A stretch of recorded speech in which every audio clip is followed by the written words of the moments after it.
there folks, welcome back to another video. This one's going to be a bit of a quicker one, just as a little announcement of the Halloween project that I've been working on. I've touched on it a few times in in some of the previous videos, but it's a Halloween fan film that me and a couple of my buddies have been working on.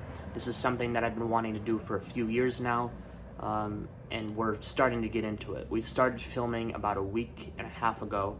It's going to take longer than I initially thought just because how busy everybody is, but we have started it. We want to try to get all the outside stuff done before the season ends, because obviously it's supposed to be fall, and any of the reshoots or anything that we need to do, because I've already changed my mind in a few different things in terms of just trying to get it as accurate to the first movie as possible, as well as the mask. Now, this mask I'm very proud of. The reason I ultimately decided to change it out is because I'm not entirely sure how I feel about the way it fits on my cousin. My cousin is going to be playing the Shape, the boogeyman, Michael Myers. So overall, he looks really good. It's just the mask is a little bit bigger than I would like. So I've decided to go with a different mask. And the way I wrote the movie, or the fan film, the mask isn't going to be overly shown anyway. So I would rather the mask we choose to fit my cousin better than to be something that's more accurate than that. It's not going to be quite as accurate in that. And we will get into that in the future of what the mask that I eventually chose to go with. But since this one's not going to be really noticeable in the movie all that much, because some of the shots that we did we're going to keep, so it's going to have kind of my own H2O vibe in the sense that the mask will be different. However, don't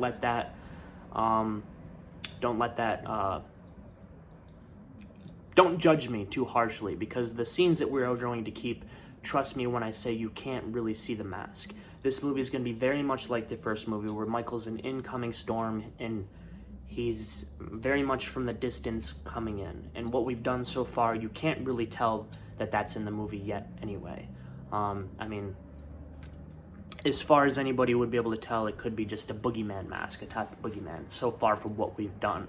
So with the fact that the mask is changing, it's not really that big of a deal. However, like I said, it's kind of funny because H2O happens to be one of my favorites, and it's kind of got that same thing going on with the mask changes. But a lot of the stuff we've done so far isn't really including Michael, and what we have, you can't see the mask. So hopefully nobody's taken back by that too much. But enough talking, enough rambling on. Let's go into showing you this and talk about some of the things that we've been working on and stuff like that. So without further ado, let's get into it. Okay guys, so I thought I'd go ahead and give you a look at the mask with the blue lighting still on. You can see what it looks like when you're nice and close to it. It looks pretty good. Definitely a fan of it. We can actually go ahead and do this. Grab this other light. You can see what we got, some things working on over here. This is going to be an H2 mask. This is a boogeyman mask that I have stretched out to give the look of a warlock stretch. It's not too much like a warlock stretch, but it will if you tighten up the neck and stuff like that. It looks a little bit more like it. It's just to give me an idea. But yeah, that's going to be a Halloween 2 mask. Anyway, bringing this light over here. I took an image very similar to this in terms of the lighting. Bringing this down so you can get an idea of what this looks like. This was the mask we were going to use.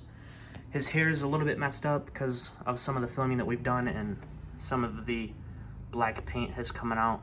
I haven't gotten a chance to really fix him up. But this is a Halloween Trick or Treat Studios, Halloween 2 Trick or Treat Studios Ben Tramer mask, rehauled by yours truly. I didn't go too heavy on the weathering. It looks like it, but that's mostly just down to the lighting. When I turn the lights on, you'll be able to tell that it's not really that heavy, as well as there not being a whole lot of skin tone being revealed. It's just a little bit here and there.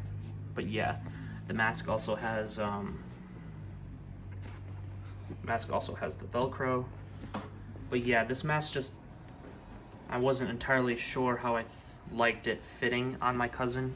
And I'll go ahead and fix that when we turn the lights back on. But here's also my H1 coveralls, which you'll get a better look here at a second. So I'm gonna go ahead and turn the light on, and you can get a better look at what it looks like. So 1 second, mates.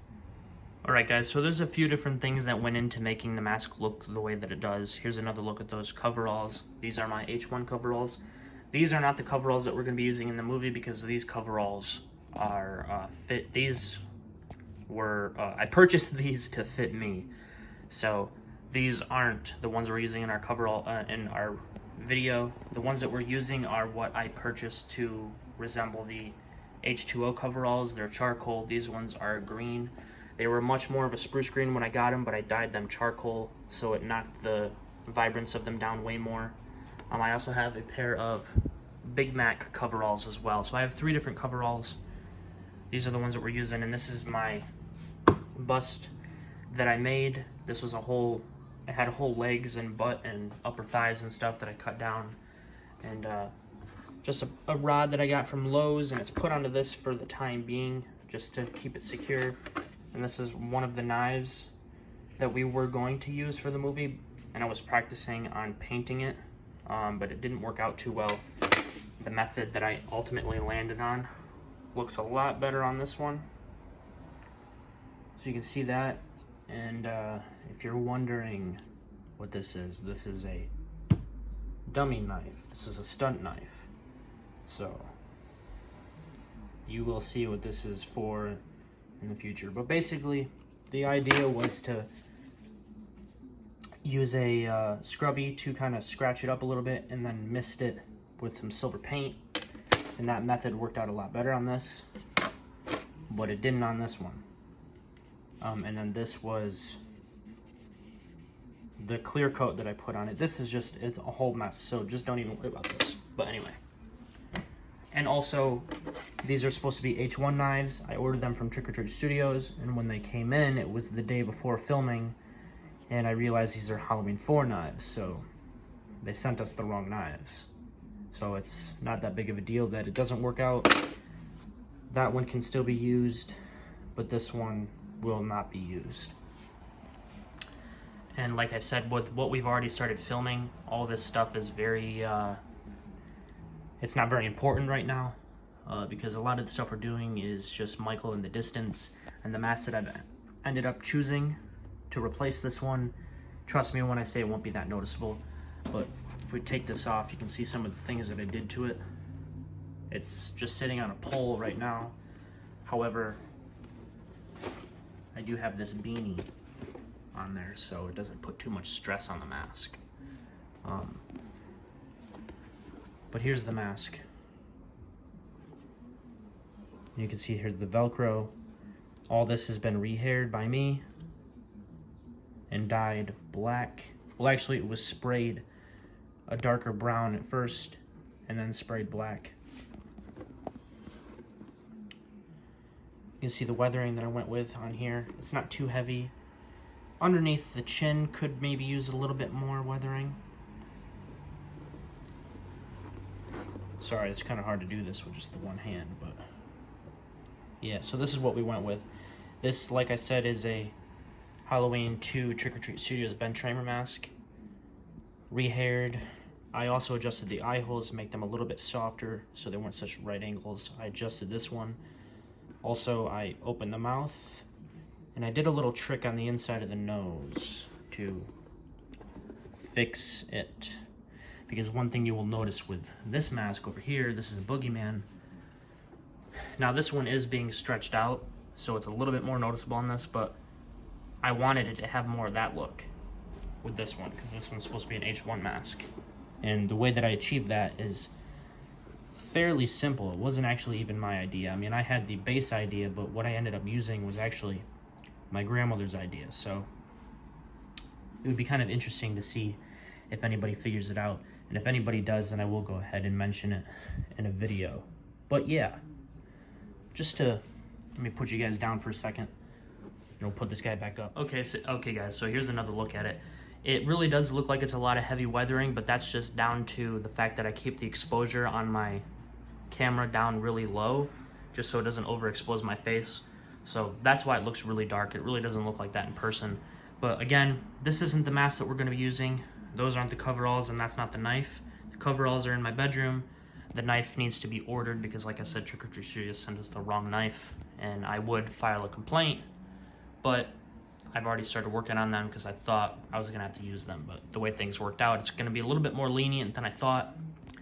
got some nice studio lights in here, given these lights, given this light, and then also the nice natural light. So yeah, I'm definitely very proud of this. Again, you can see some of the black paint has worn out. That was just because of the heavy traffic that went through it when we were filming for the days that we did.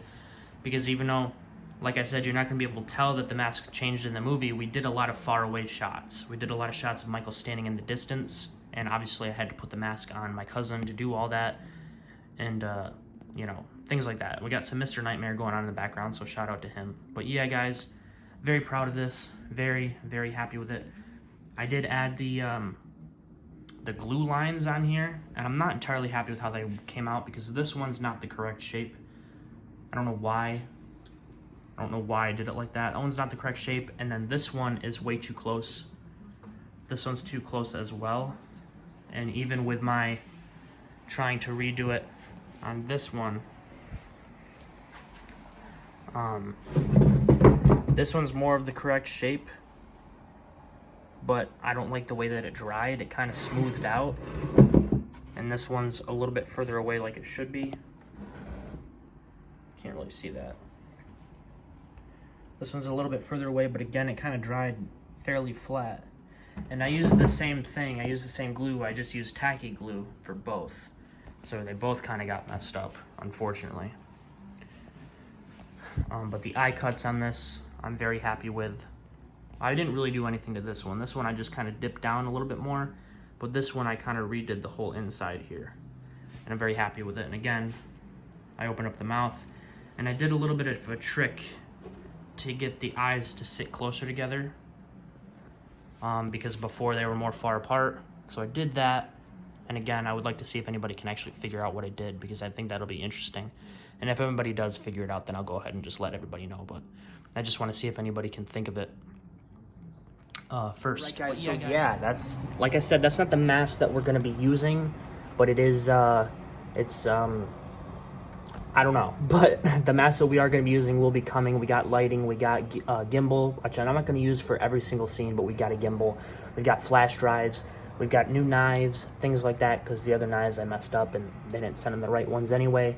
We got the coveralls, my cousin as Michael Myers. I'm very, very excited for you guys to see him because I think he does a really good job. He listens to direction and he has a very good sense of what I'm trying to do. And my other buddies helping me out with this. And specifically, my best friend, Taylor, his family are letting me use their property, which I greatly appreciate. You know, she's like a mother to me, so that is very much appreciated. Everybody's helping hand on this. And yeah, so more stuff will be talked about here in the future. Obviously, we've got a whole year to really dive deep into some of this stuff. Obviously, I don't want to give you too much because you have to watch the movie first, but I have a lot of stuff planned, a lot of things planned. We have ample time to redo things or to perfect things. Unfortunately, this is going to be my first fan film, so it's not going to be quite perfect. So the extra time that we have, I'll be able to utilize that to make this as good as possible and as close to H1 as possible. So again, thank you to everybody who's been a support, who's been very supportive on this process and things like that. So yeah, I'm going to stop talking and get the hell out of here. And again, stay tuned for new information coming. Halloween fan film by yours truly, The Shape Lurks, will be released October 17th, 2023. So yeah, until next time, true believers.